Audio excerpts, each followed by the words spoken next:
This week, we're going to be talking about the week of April 24th through the 30th. We're going to be healing our past insecurities with compassion. I'm going to be sharing about some heavy news that I got this week. Scott's going to answer a bunch of questions from the listeners. And this week, the planetary and astral energy is going to be guiding you to delve into your past to take care of yourself courageously in order to uncover the roots of your psychological baggage. The more you can show yourself compassion and kindness, the greater your courage will be to face your insecurities. From there, you will find greater appreciation for your values, evaluating your self-worth. Stay tuned. The weekly transit. Astrology is a language that communicates how the planets and stars influence life on Earth. I'm Scott Tajarian. I'm an interpreter of this language. Join me and my co-host Ingrid Iverson, who helps bring an even more practical look at this astral language. The weekly transit is here to bring clarity to the chaos, so you can ride the planetary waves instead of the planets riding you. The weekly transit.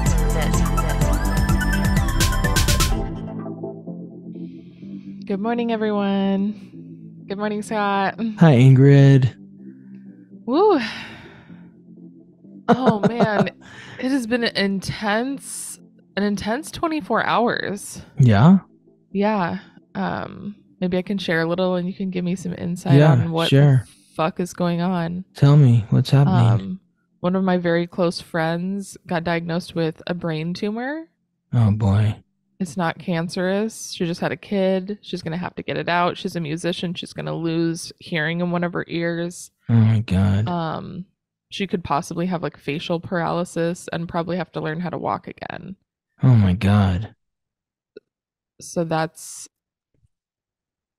happening, which I've Wow. never really had anyone close to me go through something like that. Yeah. My parents were having some sort of, I don't know, big relationship issue. My dad texted me asking if I think he's a dick. And I said yes, apparently. And apparently my sister and my aunt said that he like asked everyone if everyone thinks he's a dick. Oh, that's rough to hear. I mean, he's not always a dick, but I feel like he's not a good communicator. And when he's agitated, he doesn't know how to talk about it. And then he just keeps it in and he walks around being a dick to everybody. And when I see him, I'm always just like, well, just tell everyone what's wrong so we can adapt or figure it out. But anyways, everyone apparently said he was a dick. So he had to go collect himself and spent a day. He kind of ran away for the day and everyone was kind of worried. And I don't know, hopefully maybe it's a good thing that everyone told him that they think he's an asshole. It just felt really stressful and brought up a lot of childhood shit of just unease and worrying about, my family and my parents, because I always want them to be okay. I just want my dad to be happy. And even my sister said something I tried to make it funny when I wrote him back to just be like, well, yeah, I mean, this is the funniest text ever, but of course, mom's not wrong. I think he was like, mom said I'm a dick. Does anyone else think so? And everyone was like, yeah, I mean, kind of. He can be really loving and fun and hilarious and giving. He's very generous, but that doesn't mean he's not a dick at the same time. Yeah. So there was that, and then okay. Another friend of mine found out that one of their family members was getting molested by someone in the family, and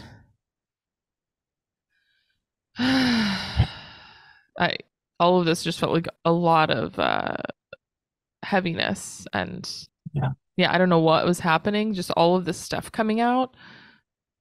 There's a lot happening. I mean, when you think of where the planets are right now, so there's Mars, the god of war, in Cancer. Cancer is ruled by the moon. The moon reflects the light of the sun. Therefore, the light that is emanating off of the moon is past light. Therefore, the moon represents your past, your upbringing, your childhood, the ones who raised and nurtured you and your ancestors.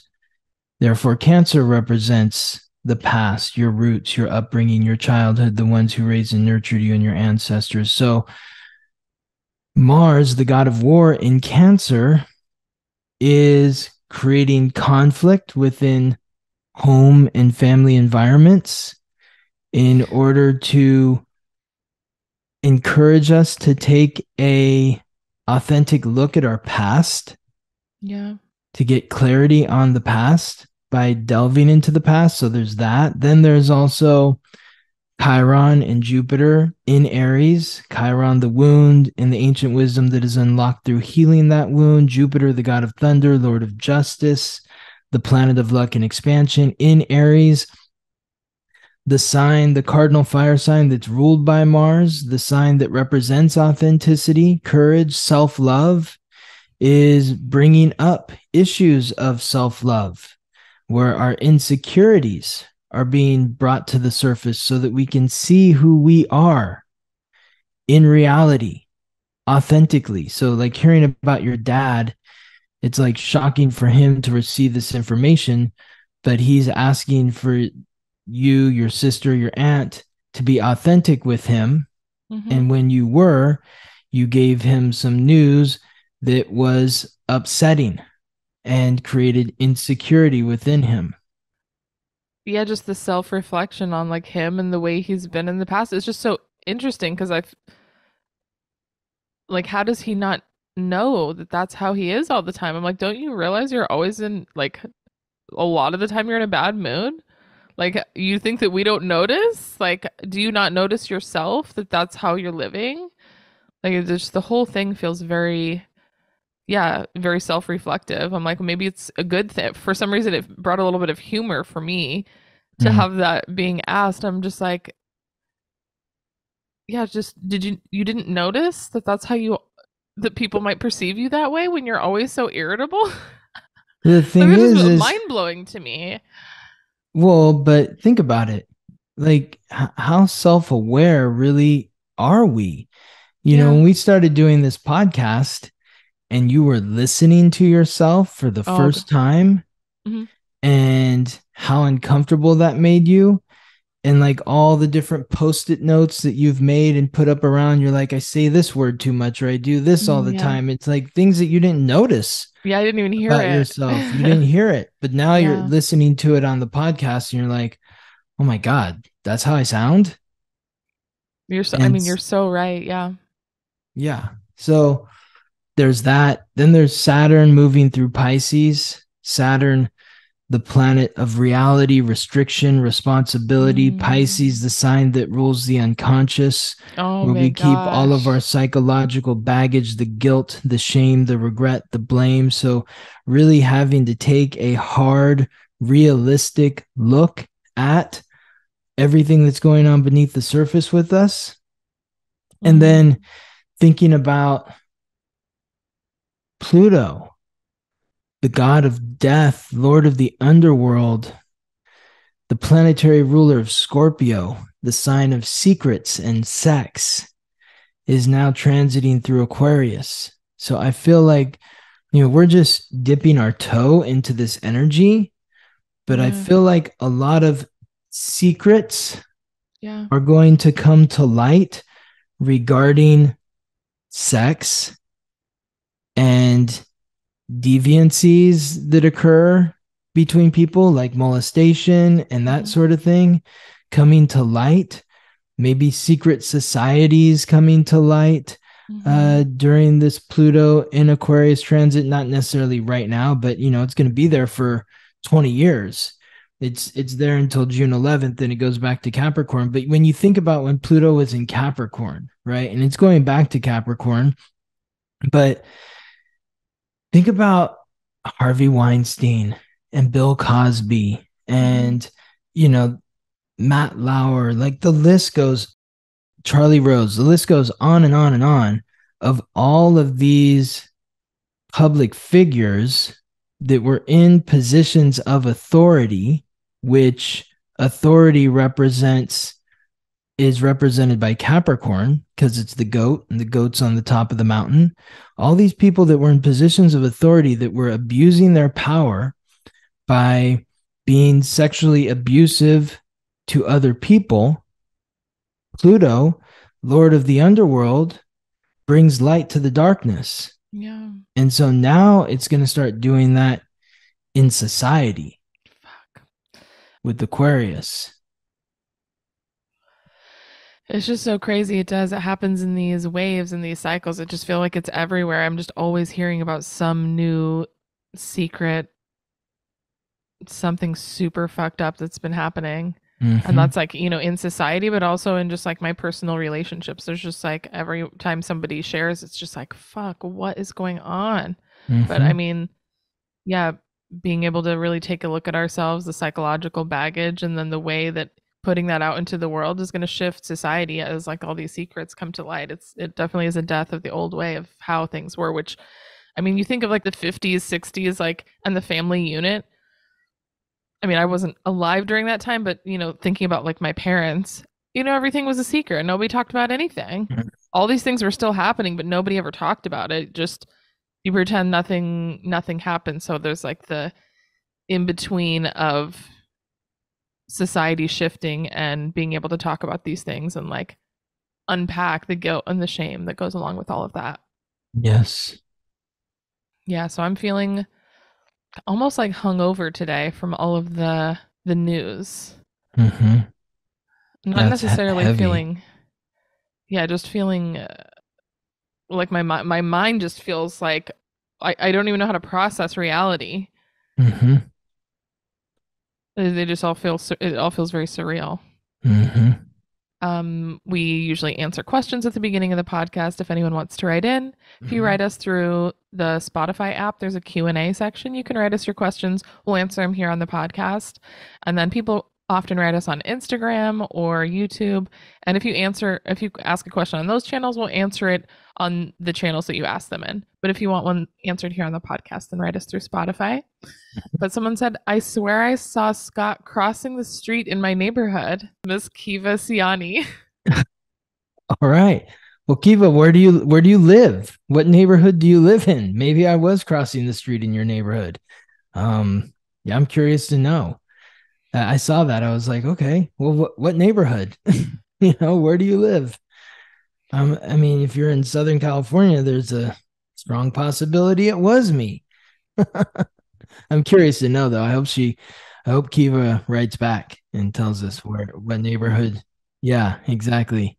I do always get like the doppelganger thing though. People are always saying they meet my twin. Always been like that. All right, now I have some questions, Okay. which this one is from Lacrosse Ortiz. They said, how does Okay. a yod, Uh-huh. YOD, affect Yeah. when pointed to Saturn? I don't know what that, me personally, I don't know what a yod is. Yeah. A yod. A yod is it's it's when you have two planets that are sextile to each other, and those two planets are connecting to a third planet that in conjunctions. So Okay, it's like this triangle that looks like, I don't know if this it's like that. So you have that like makes two sense. planets here and then one up here, and and that's what that is. So uh you know, I would say that, well, and first of all, like yod, um like why do they even call it a yod? I'm like looking that up right now because I'm not even Sounds like sure why Hebrew or they, yeah, I something. think it is. I think it's like a Hebrew uh word, but yeah, I don't know. But basically, what I would how I would interpret that is, so yeah, it means the finger of God. Oh shit. Yeah, the Oh finger shit, of that seems God. intense. So I They're all would say pointing that, it. yeah. So I would say that if there is Saturn at the end of the yod, it all depends on what are the other two planets involved. But either way, Saturn is grounding it. It's requiring work. So say it's a yod with Saturn at the tip, and the two other points are the Sun and Venus, let's say. Um, well, or let's say like the Sun and Mars. The Sun and Mars. That would indicate that you have to take responsibility for yourself and your actions in life. You have a lot of work to do around that. Hmm. It also depends on, what signs are these planets in, which houses are they in. I mean, it Yeah. all layers the theme, but at the base of it all, any connection to Saturn is requiring work, responsibility. It may not be easy for you to activate the energy that is involved here, but the more that you commit to doing the work, the more that you will receive the reward for this alignment. What were the alignments again? It's two conjunctions and No, it would be a sextile. So you have in conjunctions. two in In conjunctions. conjunctions. Yeah, exactly. So So, yeah. I was thinking like there it looks like there's some sort of a gift happening which make it like Hmm. easy, but then the responsibility is going to come in and tie into those other two energies and kind of like you said ground it where it's like oh you do have to do the work. So there can be like the both sides of whatever these energies that are the two planets, Yeah. whatever those two planet energies are, it's like there may be some, a little bit of dichotomy, some ease, but also some discomfort with the responsibility that's going to be brought to it. Yeah. There is a gift there, but like you said, there's responsibility to opening the gift. All right, I'm going to move on to Miss Amelia Heyman. I think this is Amelia a. Heyman. She said if you have someone whose chart really doesn't match them and they refuse to acknowledge astrology because of it, how would you approach an astrological conversation with them? The only time I've ever had somebody's chart who didn't match them was because they gave me the wrong time of birth. So, and then I they mean, found the right time of birth and it was like, okay, now this makes more sense. I've never done a reading in the hundreds or even over 1,000 readings that I've done. Like, I've never had anyone that's like, nah, that's not me. So if I I mean, think that, it sounds like this person is. I'm assuming the person she's talking about is someone who's like, oh, I don't believe in astrology, and she wants to have an astrological. How does she bring it up astrologically? So for me, I don't think it's even important. Like it sounds like maybe she's trying to prove to someone that astrology is real. Is what I'm. yeah, I That's just my mean, guess here, and it's just yeah, if you're trying to prove to somebody who has no interest in astrology, then, I would rather not waste my time doing that. they refuse to acknowledge astrology because of that mismatch in there. Yes, but she's also saying if someone whose chart doesn't really match them, like that's where that you throw me off on that because every chart matches whoever the Hmm. chart belongs to. So, Maybe they just don't want to be self-reflective and or I mean it's also just not for everybody. Everybody can find a different tool. Like some people love meditation, it works for them. Other people they have a strong aversion to it. So it's like if they're not interested in it and they don't believe in what you believe, then that's okay too. Like it's supposed to be for a self-reflective path for us. Like we don't really have to have everyone believe in what we believe for it to be powerful and transformational in our lives. I think it's important though to so yeah, I would want to ask Amelia, like, are you pushing astrology on this person and they don't want to know anything about astrology? Or is it somebody who's genuinely interested in astrology, but then feels like their chart doesn't match them? So now they don't believe in astrology or acknowledge astrology. But, you know, so how do I put this? Uh, it's important to understand how to communicate the language though. Sometimes that can be the challenge. Like I come across people sometimes where say I'm in a social situation where people don't know that I'm an astrologer and I will start talking to them or somebody brings up astrology and then I say a couple things. You see people get tense, they get nervous sometimes when they hear me start talking about astrology, and I think that there is a lot of fatalism involved in communicating the language. Like I met this woman a few weeks ago at a social gathering I was at, and it became clear to her that I had knowledge of astrology, and she asked me like, well, what about someone who's born on this day? And I was like, well, I mean, you're this, but like, do you have the time of birth, place of birth? She's like, yeah, she gave it all to me. So I was like, okay. She's like, well, I have some friends that are telling me that, you know, I have something in this house of death. What does that mean? She was like really kind of nervous about, Mm. and I explained it to her in the way that I do, where I'm like, it's death and rebirth, and she's like, well, do you know like how I'm gonna die, or I'm like, I don't do those sorts of things. Like, I feel like some people, like, they read in a book that if you're born with a planet in this house, then it means that this is what's going to happen to you. Yeah. And I don't buy into that song and dance. You are the one that are in charge of your own system here, and it's by understanding the energy that allows you to guide it appropriately. And by the end of our conversation, she was relieved because she was afraid that, something bad was going to happen to her. And who knows, maybe something will, I don't know. But we don't have to put that on people, because that's kind of like, it's like, I feel like that's dark magic. You're being suggestive, and you're manipulating somebody, and you're putting power over them that is not in the light. You're not empowering somebody. You are degrading them, and that's not how to work with this energy.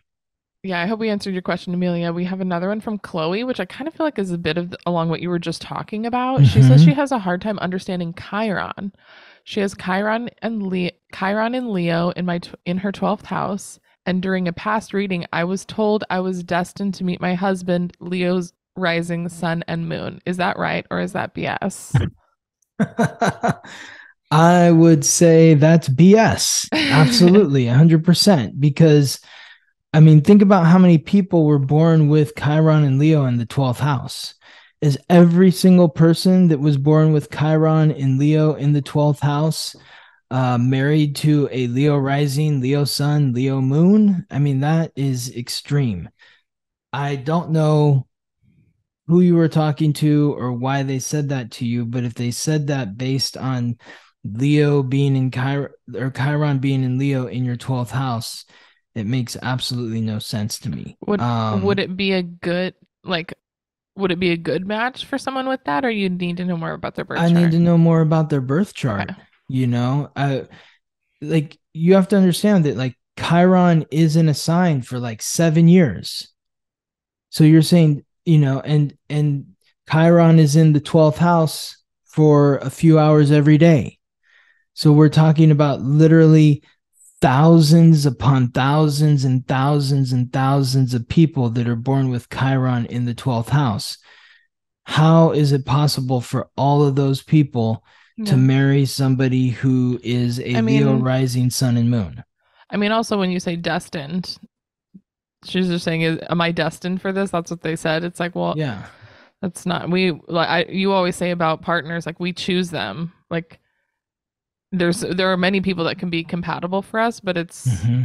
because people always ask you like, are we meant to be together? And you like, I think you say something like, if you're meant to be together, like you're choosing to be together. You're not meant to. You either choose it or you don't choose it. I don't know. You have a Well, more eloquent way they'll of saying ask it. they'll ask me like, "Oh, well, are we meant to be together?" I'm like, "Well, you're together, right?" So obviously, that's what was meant to be. You are together. Does that mean you're going to be together till death do you part? I don't know. That's up to you. Yeah. Um, so I mean, I believe in fate and destiny and those sorts of things, but there is also the choices that you're making. There's consequences to those choices. Mhm. And so, yeah, I I mean, mean, I think it's just also to like when you put people in a box, be like, oh, I'm destined to meet this type of person. Like, do you have these things? And if you have these specific alignments, I know that it's meant to be.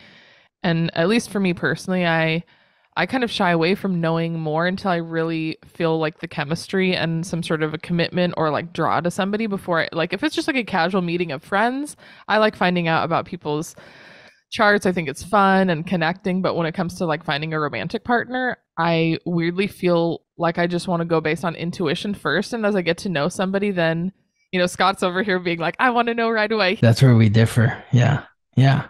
Yeah. But something about just putting somebody in a box. I kind of like to be maybe you find out later that that person is the Leo sun, moon, and rising. But I think when you go into it being like, oh, this is the person for me because of the alignments, I don't know if that's necessarily good idea.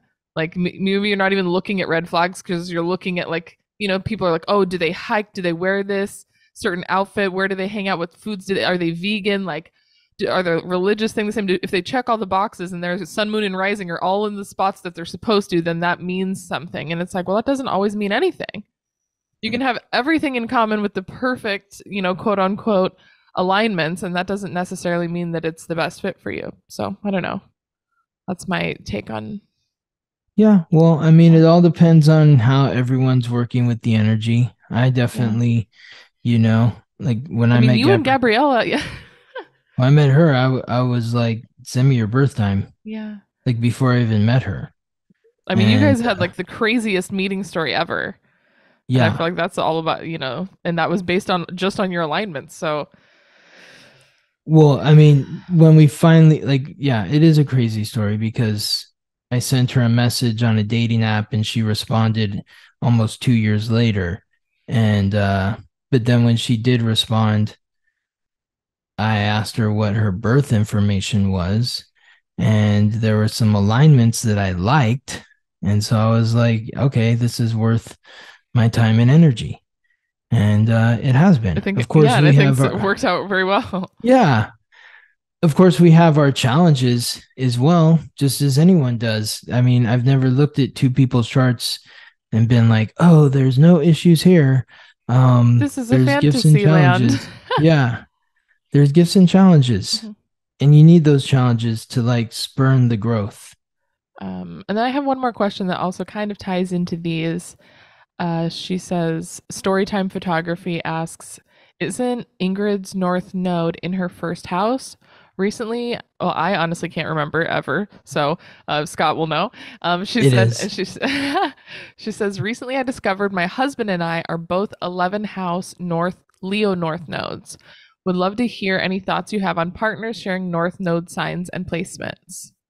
Yeah, that's cool. I mean, I think that you're here to support each other in following your soul's purpose. Being born with the North Node in Leo in the 11th house is a precarious or somewhat complex position because the 11th house is associated with the 11th sign, which is Aquarius. If you're born with the North Node in Leo, then that means your South Node is in Aquarius. If you're born with the North Node in the 11th house, it's in Aquarius. The South Node's in the 5th house in Aquarius. The 5th house is associated with the 5th sign, which is Leo. But this is what happens to people who are born like with Libra rising or Virgo rising, maybe Scorpio rising too. But they have like upside down charts where a planet will be in a sign in a house that is opposite the sign that the planet is in. Mm-hmm. So they need to learn to embrace their sovereignty within the community. They need to, you and your husband are the king and the queen, but you have to shine your light and share your warmth with the group, the club, the organization, the social network or cause. So it's important for you to be bright, to be the center of attention, but make sure that you're sharing that attention with others. That's the focus of the Leo North Node in the 11th house.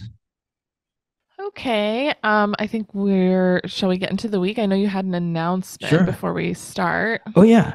So I was a guest on um Ray Sun Astrology podcast, which is an astrology podcast by Raya Marshall.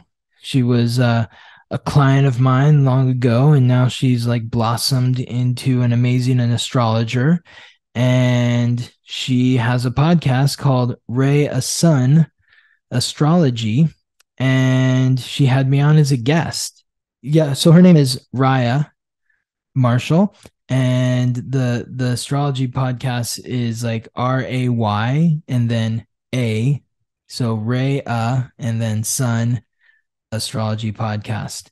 So she had me on to do as a guest to cover the astrology for May.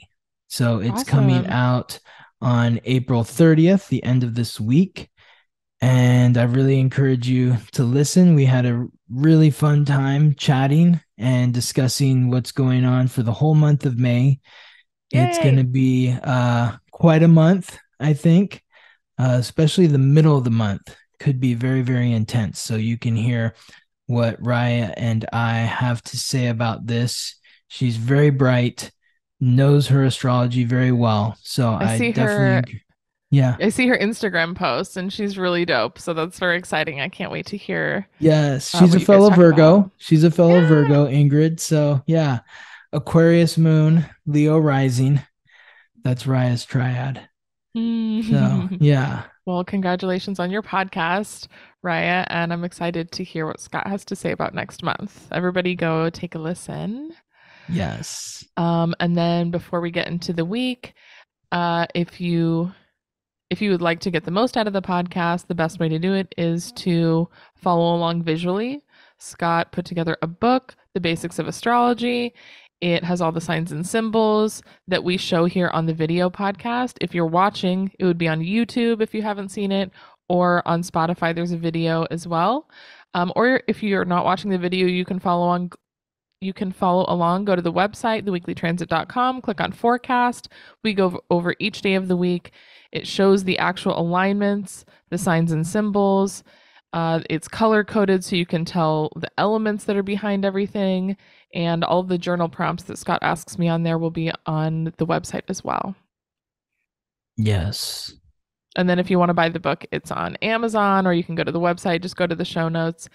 And if you don't like listening to the whole intro and you just want to get into the week, or if you want to go check on a certain day of the week, scroll all the way to the bottom. My sister actually, she listens to the podcast and she was like, where you keep saying show notes and there's these, or you keep saying the time markers and I can't find them. So if you just click in the description of the podcast, if you scroll all the way to the bottom, there are time markers. So it just has each minute marker, but it's all the way at the bottom. We have all our little plugs for, signing up for moon classes or getting a reading or buying the book. And then at the bottom will be the time markers. So if you have a shitty day on Wednesday, you just click on Wednesday and you see what the fuck is going on. Yes. Yes. Okay. Okay, I think that's all the announcements. Oh, if you want to buy the book in person, we have our book in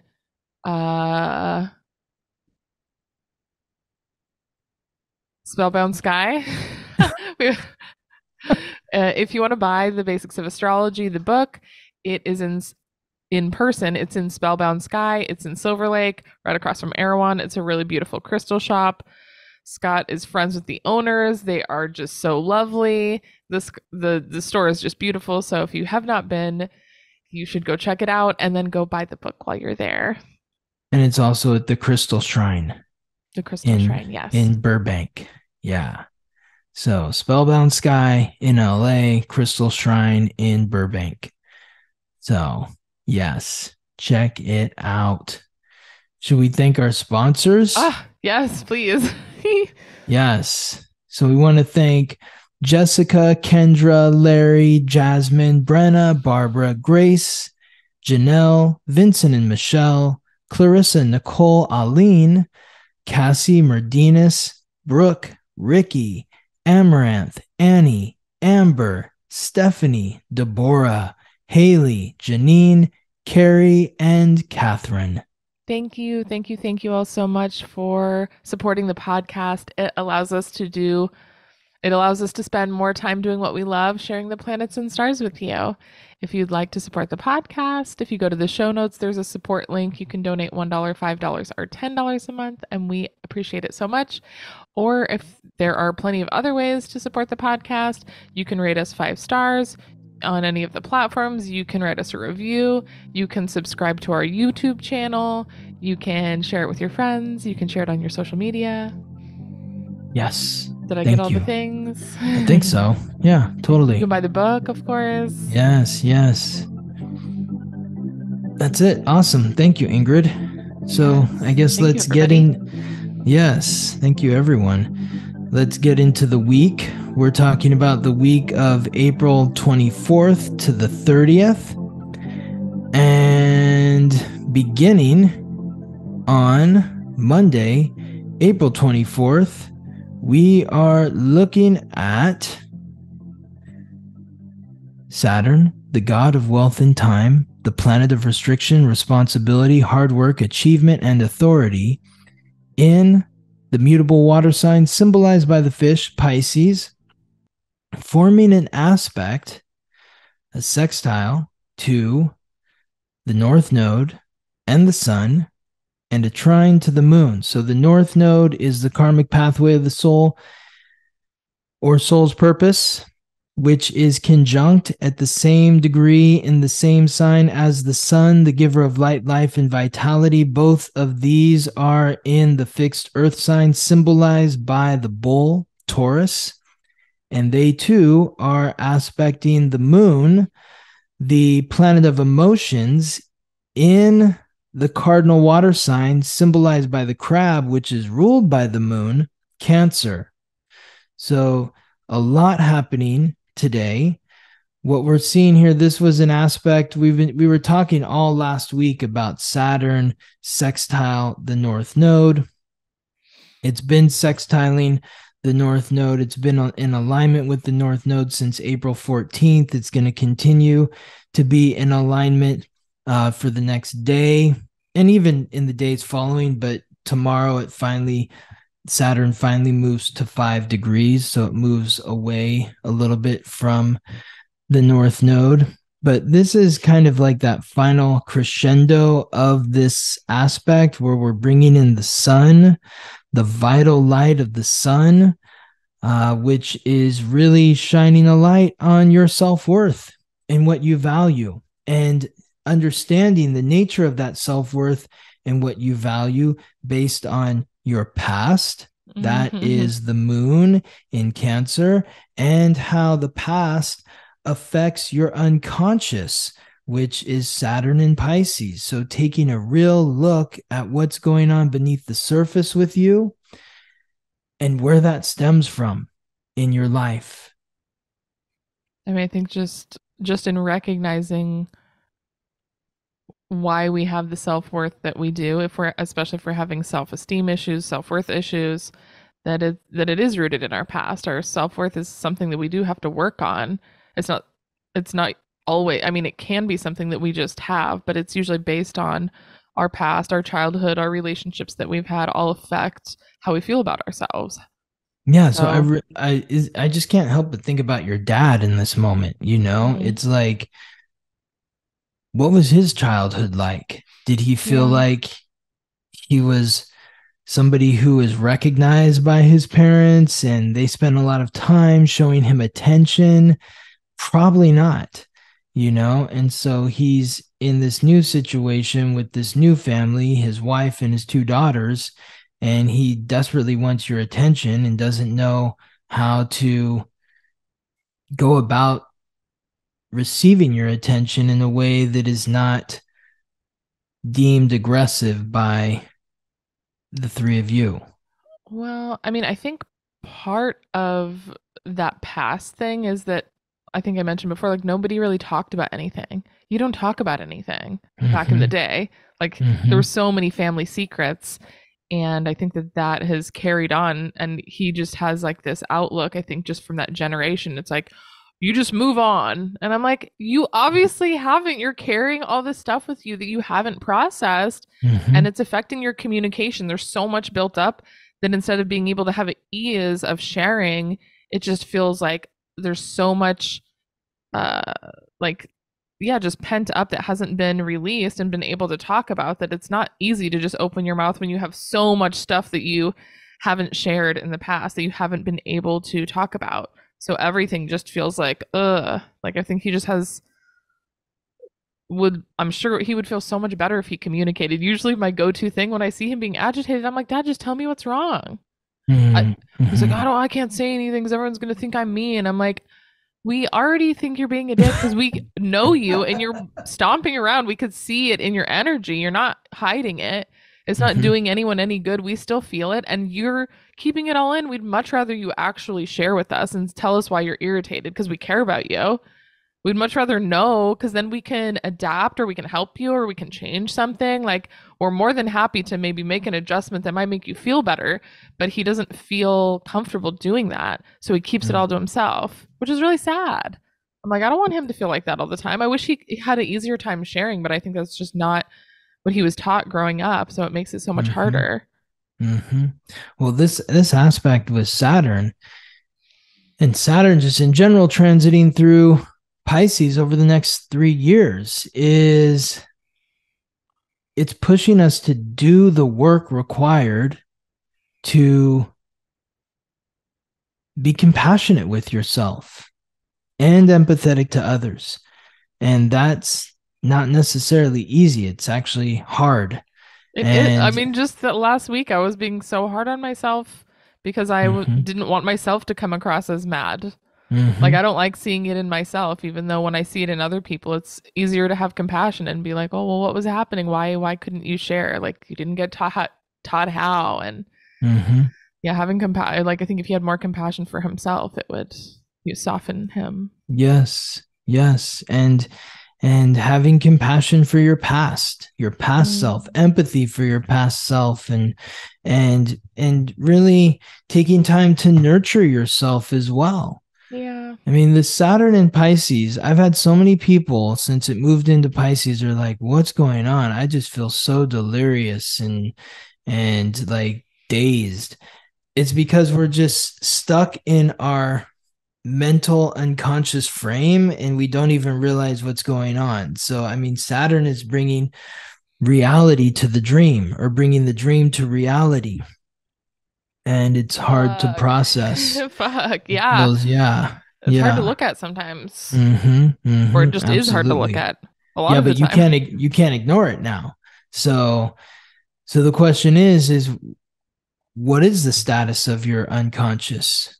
Are you showing yourself compassion? Are you being empathetic to others? Do you have faith that everything that's going on is going to work out in some way, shape, or time, some way, shape, or form?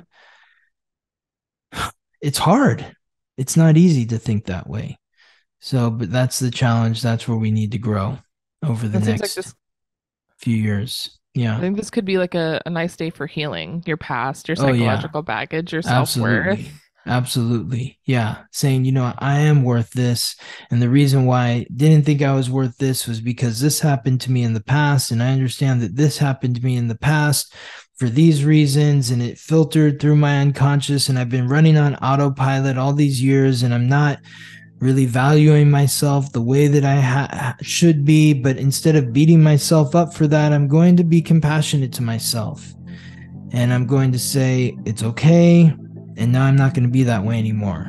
I'm going to have faith that moving forward, things are going to be better because of the way that I'm treating myself in my mind. I like that. So, moving on to Tuesday, April 25th, we have Venus, Lady Luck, the goddess of love and beauty, the planet of relationships in the mutable air sign, symbolized by the twins, Gemini, forming a positive sextile with Chiron, the wound and the ancient wisdom that is unlocked through healing that wound in the cardinal fire sign, symbolized by the ram, Aries.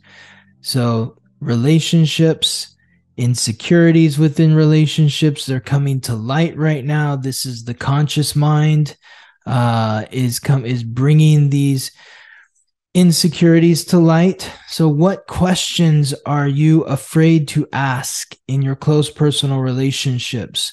Where do you feel most insecure? Are there any questions that a partner is asking you that you feel insecure to answer that question? This Or is, yeah, or what? or what questions are you scared that your partner might ask you? Yeah, exactly. Exactly. But hopefully there's going to be some good conversations. Yesterday was the healing. Now today we can start talking about the healing. Maybe we're Mm-hmm. bringing things up that we haven't talked about in the Yeah. past because we were Yeah. too afraid to, but now we're working on healing our inner thoughts, and now we can express that to the ones that we are in relationship with, and hopefully, they'll turn around and say, "Oh my God, I can't believe you felt that way. Like, I'm here Aw. for you, I love you. Like, everything is good." Um, so Or I mean, it might yes. bring some more stuff up when you get asked questions or you're getting curious. The layers of the onion, you're seeing deeper and deeper in there. So that can, even though it's maybe a good thing, it's still could be uncomfortable to hear the answers to these questions. Well, and I think that the more you're avoiding the conversation through this energy, the more uncomfortable it's going to be. Yeah. So if it's feeling uncomfortable to have the conversation, it's going to feel less comfortable by continuing to avoid the conversation. So have the conversation will clear the energy. I Ask think the that's important. questions. Encourage your partners to ask you questions about what they want to know about you. I mean, I think in my childhood and then in like some of my past relationships, there would be some sort of explosion, and then afterwards, instead of clearing the air and asking the questions to really get to the bottom of it and kind of keep the conversation going to solve an issue, it would just get swept under the rug. You don't even talk about it. You pretend like nothing even happened. And it's Mm, just like, well, that's not doing any good. Obviously there was an issue that needed to come out, and then instead of afterwards asking the questions to get to the bottom of it, just sweeping it back under the rug. And like, that's not like, this day is about not sweeping shit back under the rug. exactly. It's about clearing the air. Yeah. Clearing the air. Okay. Moving on to Wednesday, April 26th. The moon, continuing through Cancer, now aligns in a positive sextile with Uranus, the planet of revolution, the primordial sky god, the planet of rebellion, innovation, independence, and the unexpected in Taurus. So, Uranus in Taurus is shaking up your sense of security, your self worth, your values, and the connection to the moon is maybe shaking your emotions in some way, but shaking your emotions in relation to your past and really looking at your past and your upbringing, your childhood, your ancestors. Uh, what is it about these areas that brought about your sense of self-worth and values?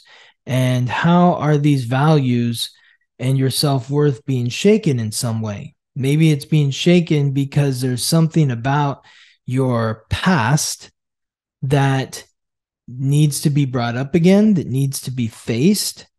And Yeah. maybe there are some values that need to be cleared, that need to be released. It's like, you know what?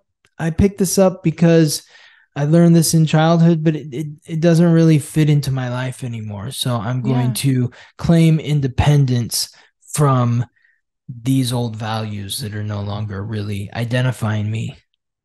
And then this is Uranus, yeah?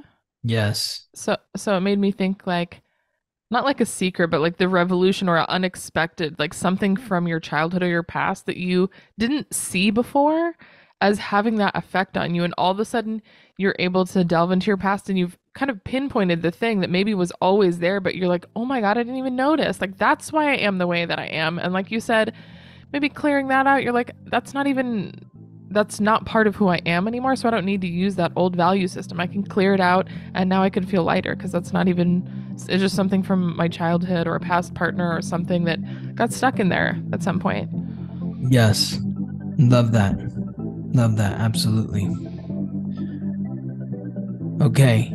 Moving to Thursday, April Eek. 27th. Yeah, Oh, here's no. where it gets tense.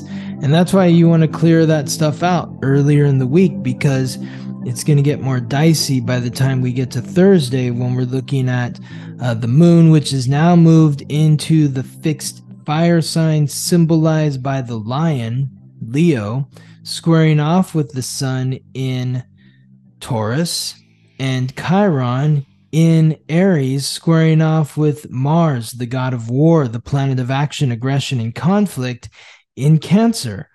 So, a lot of tension here. This is really some sort of emotional discordance, some sort of emotional conflict coming up. There's a conflict between like what you want in your heart so Mhm. bad. I want this so bad. I feel it in my heart, but yet I don't have the money to get it, or something like that. There's some sort of Oh. restriction with money and value and the material with the sun in Taurus. And then there's Mm. Mars, as we talked about at the top, churning up the past, banging that Ugh. drum in the past, transiting through Cancer, squaring off with Chiron in Aries. Mars rules Aries. So when you think about, is there something in your heart that you desire but you can't have in reality, in the material realm? Does this longing for wanting what you want but not being able to have what you want, is it rooted in some sort of childhood insecurity or Mhm. familial insecurity, or some wound from the past? And what can you do to face that wound? Rather than hide, it's time to step forward, acknowledge the wound, the pain, the suffering, the insecurity, acknowledge it, face it. And once you do that, then you can work on healing. I was also thinking that yesterday maybe you were seeing this thing from your past and you were having some compassion for it. There was maybe some healing happening around discovering this thing, but then today you're feeling like the Mars and Cancer energy, like the action to kind of like move something from your past, but that's like triggering your insecurities. You're like, well, why didn't I notice that? Maybe getting hard on yourself of being allowing whatever the thing you found in there that you want to like take out, like that you allowed that to happen for so long without recognizing it. Yeah. So taking it easy on yourself for Mm-hmm. just now discovering it, Yeah, that now you just want to thing. like rip it out, and it's like, well, you still kind of you have to still be gentle about it. Like it's uncomfortable Mm-hmm. when you find it out. So just looking to maybe all the different areas of your life where it may have been impactful, and like you like to have compassion. Mm-hmm. Yeah. Nurturing yourself, being Mm-hmm. kind and caring to yourself. That's another note with Mars in Cancer, is being courageously kind to yourself, courageously caring to yourself. It sounds so cheesy, but it's like we can get really down on ourselves, and it really like fucks up your mental health. And sometimes you just got to be gentle. If your best friend called you and said like, dude, I just fucking realized some horrible shit about my childhood that's I've been letting affect me forever, and now I'm pissed about Mm-hmm. it. Yeah. And How it's could like, I well, do that? How could I be dealing with this for so long yeah. and not know? Yeah. Yeah, so just being if your best friend called you, you wouldn't be like, "Yeah, you're such an idiot. You should have noticed." Yeah. You'd be Yeah. like, "Yeah, of course you're upset, but it's okay. It's okay to be upset about it." Like maybe allowing yourself to be upset, but also not getting like don't be mean to yourself, even though you can acknowledge it's upsetting to realize what has happened, but kind of separating Mm-hmm. yourself and saying, "I'm upset for how all the ways it's touched my life," but being able to not like, let it pull you down and allowing that Mm-hmm. to kind of awaken you and maybe feel like excited that you're going to feel lighter as you clear all of this stuff out. Mm. Yes, Like cleaning all this stuff out is hard work. it So is. so that can be like scary and like a lot of once you realize you start cleaning out your closet, halfway through you're like, fuck, I have so much shit everywhere. I just gotta cram it all back in there. Like that's too Yeah. much to deal with. But it's like, okay, just slowing down, taking it easy, just finishing the project and being gentle and slow with yourself. I always have this metaphor with the closet because it's a recurring thing for me. Like my guy was over, he was helping me clear out a bunch of stuff from my like laundry room and went through all these boxes from like memories stuff and like paperwork, which was the whole thing was kind of humiliating. He was very kind, but I was like, oh my God. Then I got to my closet and I literally just started crying. After I took all my clothes out, I was just like, I can't handle all of this stuff. Like, I can't, Mm. you know? In the end, he was like, you just need to eat something. Like, you had a long day. We did a lot of stuff. Like, we'll just eat. You're going to put it away, But to myself, I was just like, oh my God, I can't deal with one more thing that I recognized that I like neglected my closet and I was just, it's too overwhelming. So, Mm. reminding yourself if you're going to be there for somebody else, you're going to be nice and gentle and sweet and be like, okay, it's fine. It's fine to be upset, but like you can finish it and maybe you just need some food and some water and, take a little nap. It's such a great point, to be nice to yourself, just like you would be nice to someone else. Sometimes the person you're hardest on is yourself. Totally. And it's not really fair to you. No. So, continuing to Friday, April 28th, we've got the moon continuing on through Leo, now squaring off with Uranus in Taurus. So, yesterday a couple squares, today another square. This is opening your heart again, that Leo energy, expressing your emotions boldly like the lion, courageously from your heart, and really thinking about the radical changes that you might want to make in terms of your material, your relationship to the material. What radical changes do you want to make in your relationship to the material that will be more reflective of what's in your heart? It may be very difficult. There may be events that occur today that sort of spark your emotions in an unexpected way. And just be mindful, be aware of, oh, yeah, I did have an unexpected emotional outburst today. What was that centered around? And how do I recalibrate that to secure my self-worth and what's in my heart? I'm thinking since it is a square, like maybe you're having this aha moment about your self-worth or you're having a revolution to yourself. Something is shifting in your self-worth, but just because this Leo, this moon in Leo energy where you are supposed to be courageous, being courageous doesn't mean it's not scary to do something new and to step into this new part of yourself you might have discovered. Like, even though that's what you should be doing, like maybe we're being reminded that we actually need to step into that, although it will be uncomfortable. It is a square. It's going to be awkward and scary to really put your heart out there, but that doesn't mean you're not supposed to do it just because you're scared. That's what courage is about, is doing Exactly. doing it even though you're scared. What is being courageous if you're only going after things that you're not afraid of? Yeah, that's not the whole courageous. point That's of just courage. nothing. Yeah, exactly. The whole point of courage is being scared shitless, but doing it anyway. Yeah, 100%. So that's where we're at. And speaking of courage, on Saturday, April 29th, we've got Mars, the planet of courage, transiting through Cancer, forming that positive sextile with Uranus in Taurus. So let's think about this. It's like creating a courageous look, taking a courageous look at your past, your roots, your upbringing, your childhood. It's not easy to look back at the past and say, oh yeah, I love looking back at my childhood. It was all sunshines and rainbows. Most people, look back at their childhood and like, oh God, yeah, I don't want to remember that. I was that way when I was in high school or whatever, and all these sorts of things. We got to go back there.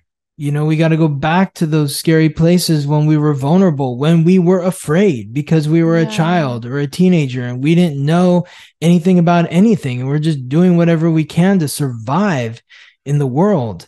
And so this coming into contact in a positive way, this energy with the revolutionary energy of Uranus in Taurus, it's hopefully, how can you revolutionize your self-worth and what you value based on having a new perspective of your past, where you can appreciate I yourself from love the that. I love that. past. Yeah, that's definitely like flipping the script, being able to Yes. appreciate those things that you noticed. I mean, I think we touched on it maybe last week where like recognizing these faults that we've had in the past or uncomfortable times in our life, once we're able to heal from it and we share it with other people, that's the part where you're like, oh, that fucked up stuff is now a gift because now I can help other people heal from this, and I wouldn't be able to connect with them otherwise if I didn't have this experience. Like, obviously in the moment it fucking sucked, but Mhm. now I can appreciate that I've had tough times and healed from them Mhm. because it That's makes us it. human. Yes, exactly. I mean, what person out there is like, oh, yeah, my life has been perfect since day one? No. And then we like want to connect with that person and we feel seen by them. It's like, people are like watching the Kardashians. They have all this money and all this like, privilege to be able to have the lives they live. It's like no one's looking to them to feel like more human about themselves. It's like we're looking at people who have had like more of a struggle. Like we connect with Mm-hmm. people who have struggled through the same things that we have. I don't know if the Mm-hmm. Kardashians are even a good example because I honestly don't watch them. I was just trying to think of a celebrity, you know, dream life that we not connected to things that we might have gone through in the Yeah. past. Yeah. Yeah. I'm not I'm sure sure they've gone through about. their own shit, but I don't know if a Oh, good. totally. Okay. They've all been like divorced and, and yeah, dealt with heartbreak or whatever. I mean, I think that's why people generally are fascinated by celebrity, because you see these people that are supposedly living these glamorous lives that are untouchable, and but then you see horrible things happen to them. It's like, oh wow, they're a human being too. Mm-hmm. Life is not easy just because you're rich and famous. There's certain things that might We be all easier about experience. it, but they're still dealing with the challenges of life. Nobody gets out of here alive without some pain and suffering. Nobody gets out of here And alive. so, That's a no one great. does. Fuck. We're stuck. So we got to deal with our shit.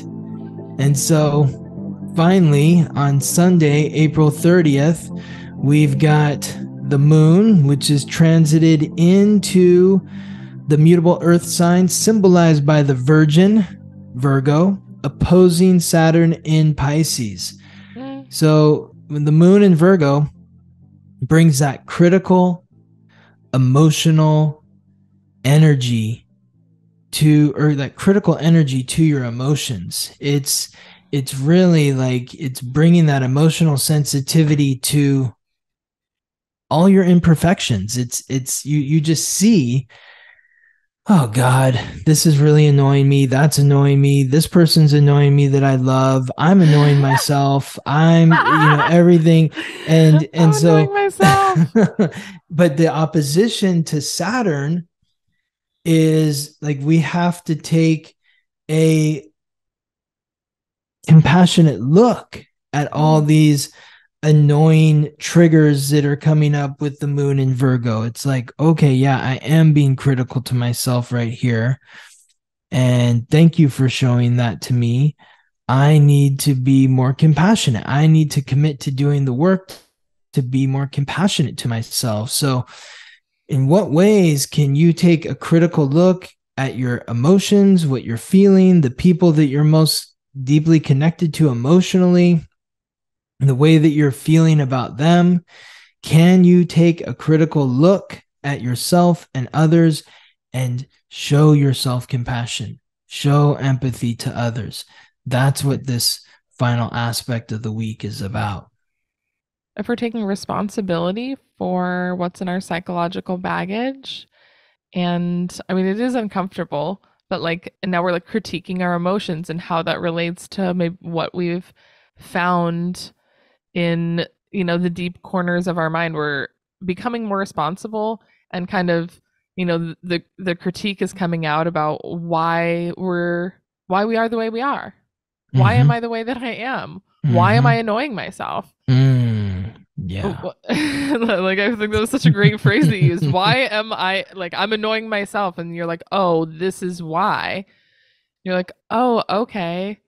I'm seeing why I am the way that I am. And I think we're learning about ourselves, and that's not always easy. Sometimes you're like, fuck, I don't want to do that anymore. So Yeah. what do I have to do to change how I am, or be more accepting of who I am, or be more accepting of who other people are? That critique, we can be critiquing other people. Mm.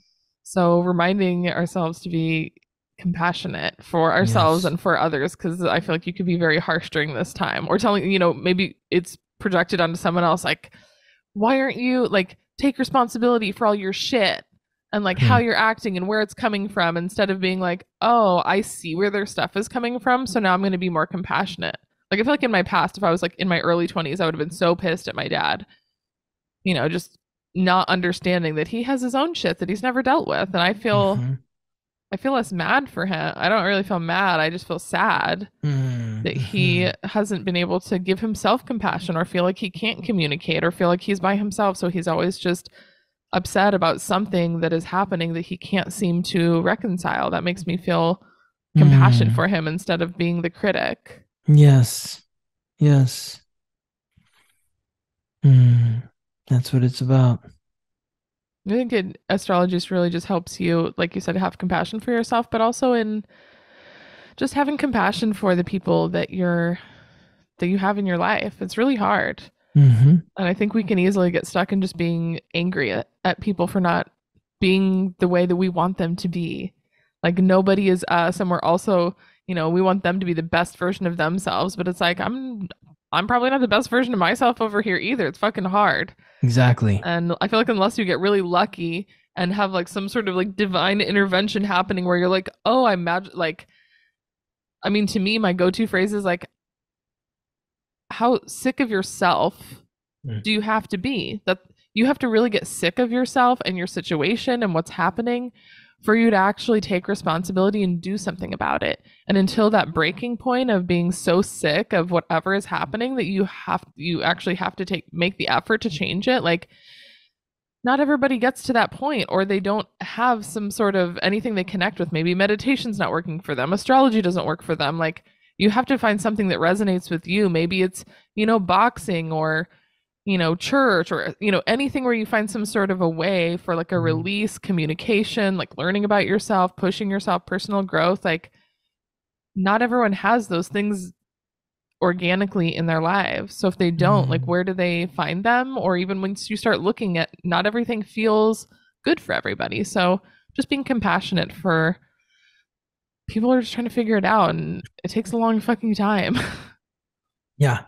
Life doesn't come with a handbook of No. this is how you're supposed to do whatever. No, it's a series of falling on your face continually for Yes. years and years and years until you finally just fall into a hole and they bury you, and then it's over, and then you pop back up and fall on yourself again on your So face again romantic. for another. Yeah.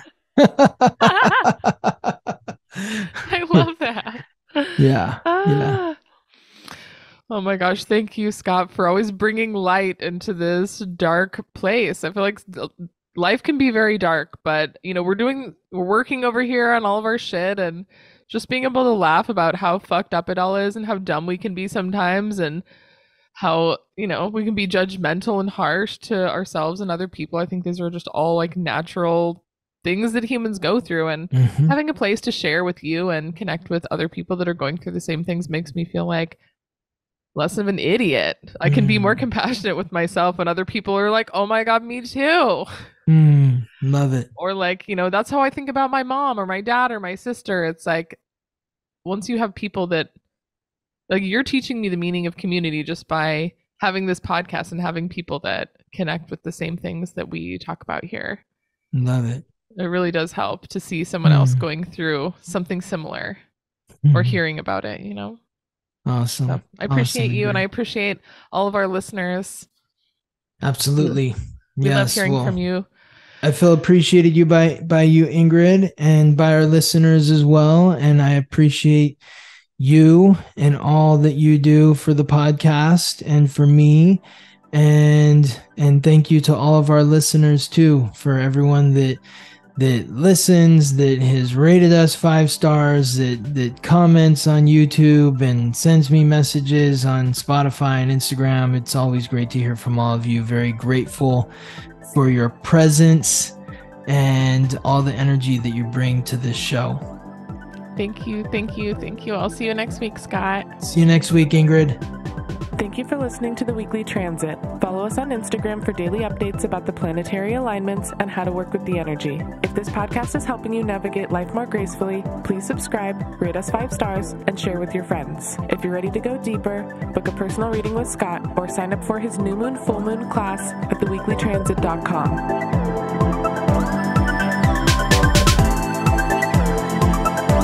The Weekly Transit.